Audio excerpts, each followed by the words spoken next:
আসসালামু আলাইকুম রাহমাতুল্লাহি ও বারাকাতু। আজকের ভিডিওতে আমরা নফস সম্পর্কে বিস্তারিত জানব। কারণ এই নফসের দুর্বলতাকে ভেদ করে শয়তান আমাদেরকে খারাপ পরামর্শ দেয়, যা আমাদেরকে এক অশান্তিময় জীবনের দিকে নিয়ে যায়। দুনিয়া এবং আখিরাতে একটা শান্তিময় জীবনের জন্য তাই নফস সম্পর্কে জানা জরুরি। নফস আরবি শব্দ যার অর্থ প্রাণ, আত্মা বা অন্তর। ইসলামী দর্শনে নফস হল মানব জীবনের আধ্যাত্মিক ও নৈতিক চালিকা শক্তি। এটি মানুষের মধ্যে ভালো ও মন্দ উভয় ধরনের প্রবৃত্তি সৃষ্টি করে এবং তার আচরণকে প্রভাবিত করে। অন্যদিকে ডোপামিন হল মস্তিষ্কে নিউরোট্রান্সমিটার, যা আনন্দ, প্রেরণা ও পুরস্কারের অনুভূতি তৈরি করে। এটি আমাদের প্রেরণা, ভালো লাগা ও অভ্যাস গঠনের জন্য দায়ী। মানুষের মধ্যে বিভিন্ন কারণে ডোপামিন নিঃসৃত হতে দেখা যায়। কিছু ডোপামিন নেতিবাচক কাজকে স্বাগত জানায়, কিছু ডোপামিন মানুষকে প্রশান্তি এনে দেয়। এর মধ্যে আবার কিছু মানুষ আছে যাদের মস্তিষ্কে দুই ধরনের ডোপামিন অনিয়ন্ত্রিতভাবে নিঃসৃত হতে থাকে। তখন মানুষ খারাপ কাজ করার পরে অনুশোচনা বোধ করে, কিন্তু পরবর্তীতে আবার সে পাপ কাজ করে। আর এই নফসের এই অবস্থাটাকে বলা হয় নফসে লাওয়ামা। কুরআন মজিদের সূরা আল কিয়ামাহর ২ নাম্বার আয়াতে নফসে লাওয়ামা সম্পর্কে বলা হয়েছে, আর শপথ করি সেই আত্মার, যা নিজেকে ধিক্কার দেয়। ইসলামে ডোপামিনের এই ৩ ধরনের অবস্থাকে ৩ ধরনের নফস হিসাবে চিহ্নিত করা হয়েছে। প্রথমত, নফসে আম্মারা, খারাপ ডোপামিন যা হারাম আনন্দ ও আসক্তি তৈরি করে। যেমন চুরি করা। শয়তান নফসে আম্মারাকে কুমন্ত্রণা দেয়, চুরি করতে পরামর্শ দেয়। নফসে আম্মারা যদি দুর্বল থাকে তাহলে সে চুরি করার বিষয়ে একমত হয় এবং সেটা বাস্তবায়ন করে।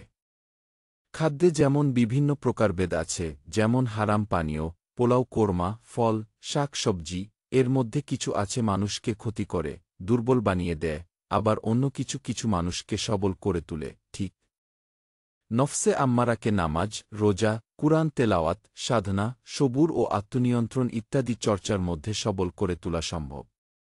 অন্যদিকে ভোগবিলাস, হারাম সম্পর্ক, মিথ্যা কথা, অহংকার ইত্যাদি নফসে আম্মারাকে দুর্বল বানিয়ে দেয়। ফলে শয়তান খুব সহজেই প্রভাব বিস্তার করতে পারে। এই ধরনের মানুষ আসলে শয়তানকে কোলে নিয়েই বসে থাকে।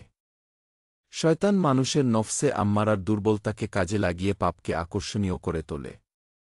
ফলে অনেক কিছুকেই স্বাভাবিক মনে হয়। যেমন ঘুষ খাওয়াকে জায়েজ মনে করা, সুদকে স্বাভাবিক মনে করা ইত্যাদি। এর ফলে মানুষ হারাম উপার্জনকে লাভজনক মনে করে, মিথ্যা বলা সহজ হয়ে যায়। এরপর আসি নফসে লাওয়ামা অর্থাৎ অনুশোচনাকারী নফস। এদের এমন অবস্থা, যারা একদিকে অন্যায় ছাড়তে পারে না, আবার অন্যায়ের পরে অনুশোচনা করে। তবে তাদের পক্ষে আল্লাহর অনুগ্রহ পাওয়া অপেক্ষাকৃত সহজ। তারা যদি বেশি বেশি করে কুরআন তেলাওয়াত, সবুর ও আত্মনিয়ন্ত্রণ চর্চা করে আল্লাহর সান্নিধ্যে আসতে চায়, শয়তানের পক্ষে তাদেরকে কুমন্ত্রণা দিতে কষ্ট হয়। সবচাইতে সবল নফস হল নফসে মুতমাইন্নাহ বা প্রশান্ত আত্মা। শয়তান ওদেরকে ধোঁকা দিতে পারে না, কারণ তারা সব সময় পরকালকে খেয়াল রাখে এবং আল্লাহকে ভয় করে। অর্থাৎ তাদের ডোপামিনের মাত্রা সব সময় সমান থাকে। তারা হারাম আনন্দের পিছনে ছুটে না, বরং ভালো কাজের আনন্দে তাদের ডোপামিন তৈরি হয়। কেউ নামাজ পড়ে, দান করে, কুরআন পড়ে, এতে সুস্থ ডোপামিন তৈরি হয়, যা মস্তিষ্কে প্রশান্তি আনে। যারা নফসকে নিয়ন্ত্রণ করতে পারে, তারা ডোপামিনকেও নিয়ন্ত্রণ করতে পারে, ফলে তারা আসক্তি ও অস্থিরতা থেকে মুক্ত থেকে প্রকৃত সুখ ও প্রশান্তি পেতে পারে।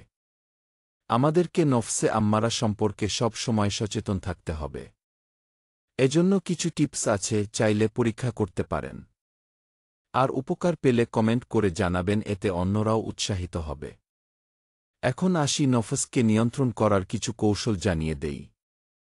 প্রথমত, নামাজ পড়তেই হবে। দ্বিতীয়ত, আগুন জাতীয় জিনিস থেকে দূরে থাকুন, যেকোনো তামাক জাতীয় দ্রব্য ইউজ করতে আগুন লাগে। আগুন থেকে দূরে থাকতে হবে। প্রথম প্রথম খারাপ লাগলেও একে এনজয় করুন। বেশি না, ৪০ দিন। সাথে সপ্তাহে ২ দিন রোজা রাখুন, নামাজ পড়তে হবে খুব আন্তরিকভাবে। সম্ভব হলে জামাতে মসজিদে গিয়ে নামাজ পড়ুন। বেশি না, ৪০ দিন এক নাগাড়ে।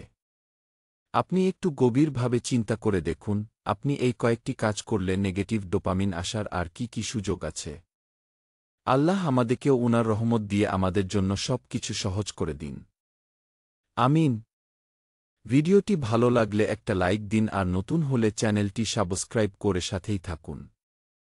দেখা হবে নতুন ভিডিওতে। আল্লাহ হাফেজ। القارعة ما القارعة وما أدراك ما القارعة